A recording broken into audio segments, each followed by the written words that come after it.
श्री गणेशाय नमः। चैत्र माह की चौथ व्रत कथा।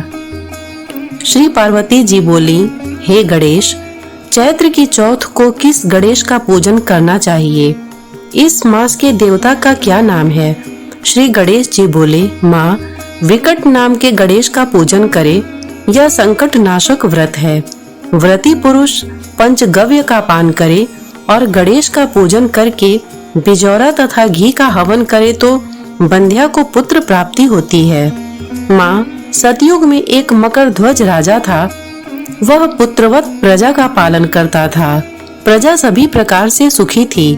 याज्ञवल्क्य जी की कृपा से राजा को पुत्र की प्राप्ति हुई। राजा अपने मंत्री धर्मपाल को भार सौंपकर अपने पुत्र का पालन करने लगा। धर्मपाल के 5 पुत्र थे। उसने सभी लड़कों का ब्याह कर दिया। सभी प्रसन्नता से रहने लगे। उसके छोटे लड़के की बहू धर्मपरायण थी। चैत्र मास की चौथ को गणेश व्रत करती। इस व्रत को देखकर सास बोली, यह क्या कर रही है? तू अपने पति को वश में करने के लिए यह पाखंड करती है। बहू सास के मना करने पर भी गणेश जी का पूजन करती रही। सास बोली, दुष्ट, चेटक बंद कर, नहीं तो मैं तुझे मारूंगी।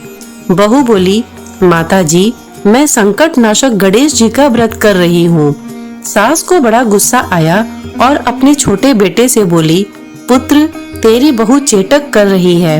हम नहीं जानते कि कौन गणेश है, व्रत क्या है और ये फल क्या देते हैं। यह मेरे मना करने पर भी व्रत कर रही है। तुम इसे खूब पीटा करो।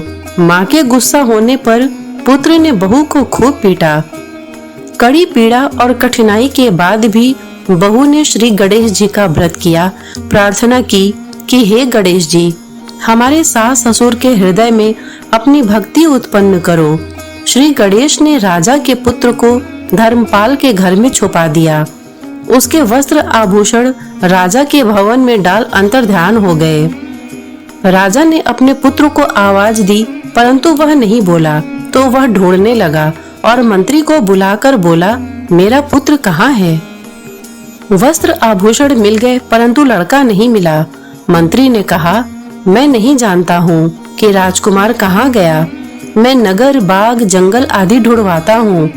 राजा ने नौकरों को आदेश दिया कि शीघ्र राजकुमार का पता लगाओ। दूतों ने चारों ओर तलाश किया परंतु राजकुमार का पता नहीं लगा। दूत राजा से बोले, हे नाथ, राजकुमार का कहीं भी पता नहीं चलता है। राजा ने मंत्रियों को बुलाया और उनसे कुमार के विषय में पूछा। धर्मपाल, कुमार कहाँ है? अरे दुष्ट, कुल सहित तेरा वध करूंगा। राजा को धर्मपाल ने प्रणाम किया और कहा कि मैं कुमार को ढूंढता हूँ। धर्मपाल अपने घर गया।